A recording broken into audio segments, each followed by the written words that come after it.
Chapter 7, Section 2, Johnny Tremain. Now, Johnny no longer kept half of the money he and Goblin earned carrying letters. He charged the British officers such a figure, and they never complained. He was bringing in a considerable sum, and he gave it all to Aunt Lauren to buy food for her family, of which he was one. At first, she wouldn't take it. Then she cried and kissed him on the little peak of hair that turned down upon his forehead, and did take it. No gallows was set up to hang rebels. General Gage was doing his best to make friends with the people of Boston. He did not stop the flood of treasonable oratory which poured forth from men like Warren and Quincy. He did not prohibit the publication of such inflammatory presses as the Observer. The Whigs had their say. The papers were allowed to print outrageous things about himself and his troops. He was not brilliant, but he was no tyrant. In time, he confidently expected all the trouble would smooth out by itself. If only the soldiers and the inhabitants did not get to quarreling. Nor did Boston starve. From one end of the Atlantic seaboard to the other, towns and even villages sent great shipments of food. Rice from South Carolina, or quintals of fish from Marblehead. Money even from London, for there was much sympathy in England for Boston. Flour, corn, beef, sheep, all day were passing through the town gates upon the neck, in carts and wagons. This was the only road connecting Boston with the mainland. Formerly, almost everything she used came to her on her hundreds of famous ships. Now the ships were lying like dead birds along her wharves. So July was ending. Johnny had not seen Priscilla Lapham for 3 weeks. His schedule was now so much upset, he never did know when he would be in North Square on a Thursday. And every Sunday of late he had gone out to Lexington to watch the Minutemen drilling, a little secretly, behind Grandsire Silsby's great barn. It might be Sabbath breaking, but these men were so sure they were doing God's will and preparing to resist tyranny, they did not care. Johnny could only stand and watch. True enough, there were boys no older than he drilling there, but his crippled hand made it impossible for him to pull a trigger. This incapacity fretted him badly, and he would sometimes take it out on Rab. The militia troops didn't look like much. They had funny-looking guns. They were funny-looking men, and Rab let him talk. He knew why Johnny was criticizing. It was because he could not be one himself. So he had not seen Scylla since late in June, and thus far she had never once come to the Observer's office in Salt Lane. It was as if she recognized it as that other world into which Johnny Tremain had disappeared, and knew that she could not follow him.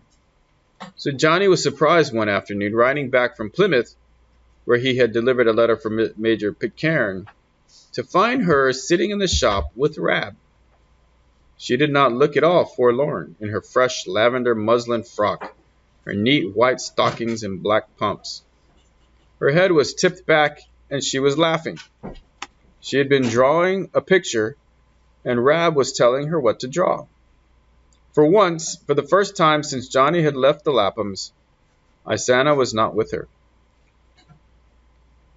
Johnny was so glad to see her, he wondered, could it have been that it was Isana always hanging on to her, always showing off, that had irritated him, made him not care whether he kept his rendezvous with the girls or not? As he came in, booted and spurred, sunburned and hatless, Scylla glanced at him. Her eyes were happy, filled to the brim with happiness.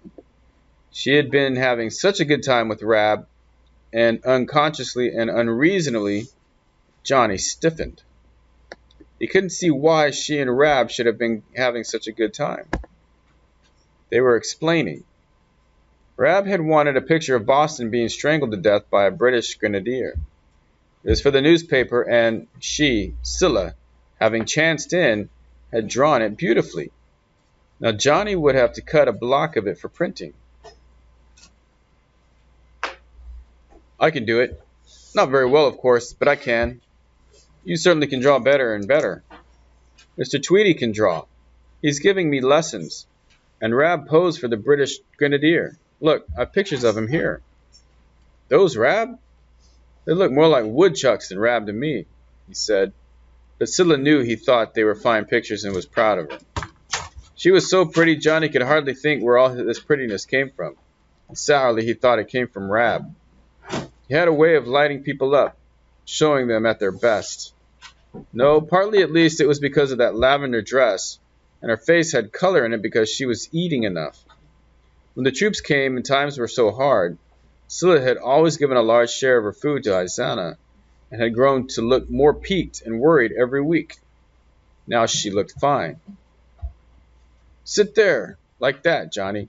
I'm going to draw you too. You're easier than Rab. Why am I easier than Rab? Because, she said, intentionally hurting his feelings, you're just a child yet. Rab's grown up. There. You don't mind if I make you look a little like a raccoon, do you?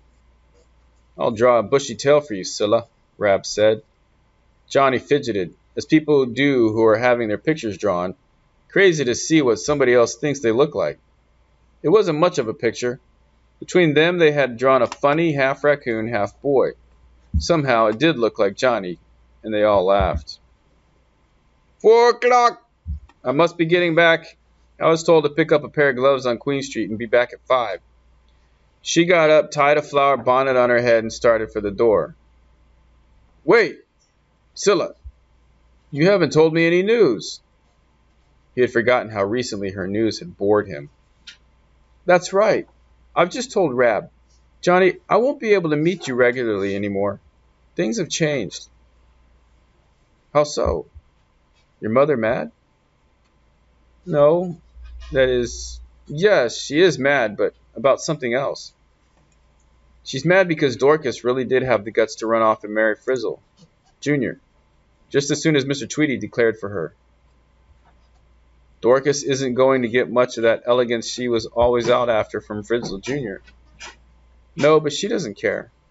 The young girl's voice softened. She says, when you're really in love, you don't care much about anything, except him.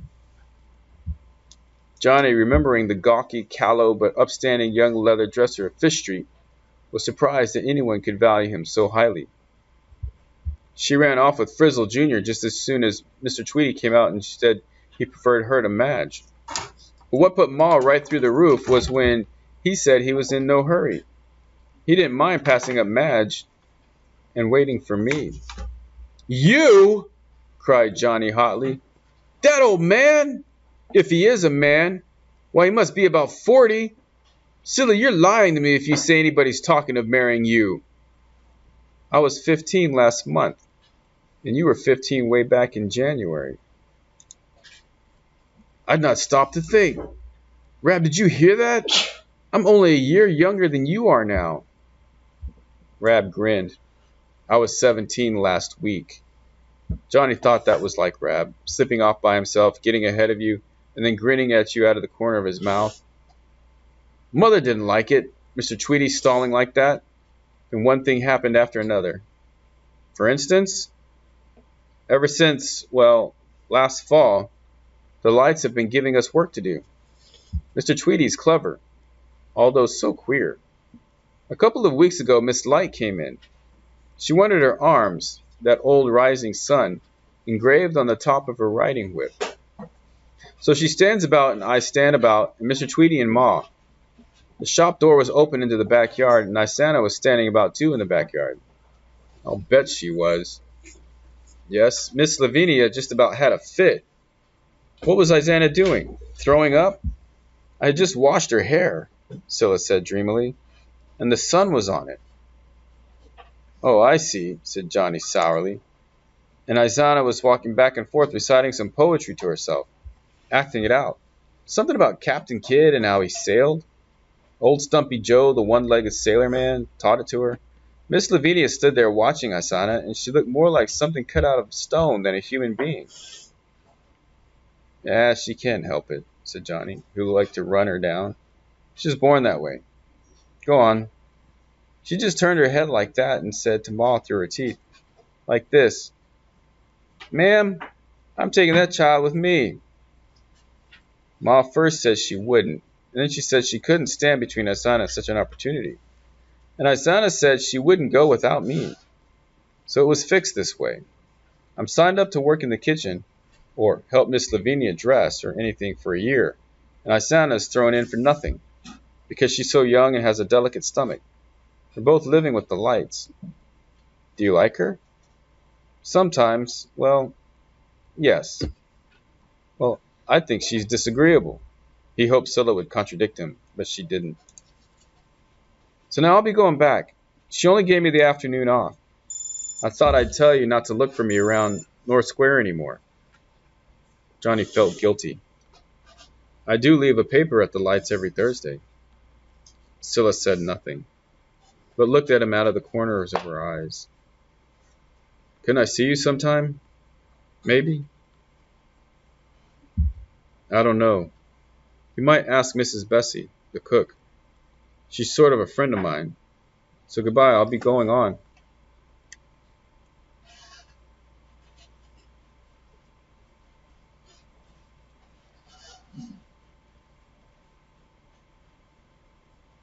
Scylla had changed so much Johnny felt confused. One thing was certain. She wasn't going to hang around and wait for him either on street corners or at back doors and then not have him show up. Goodbye, Scylla. I'll see you soon. But Rab did not say goodbye. He didn't even ask her if he might walk home with her to Beacon Hill. He simply went, and Johnny was mad. If anyone walked home with Scylla, it should be himself. Or Rab might have said, "Come on, Johnny, we'll both walk over to the lights with Scylla." But he'd forgive Rab for intruding himself. He'd cook him up a mess of eggs for supper. It would take about 15 minutes to go to the lights, 15 minutes to get back. He built the fire and cooked the eggs. He cooked them and cooked them. At last, in disgust, he took them off and ate them, every now and then going down to consult the shop clock. Rob was gone for exactly 1 hour and 47 minutes, nor did he miss the eggs Johnny had eaten. He had been very well fed by Mrs. Bessie in the light kitchen, and he thought Scylla was a grand kid. He had had a good time. You could see it in his eyes, and whenever he looked at Johnny's long face, he looked ready to laugh.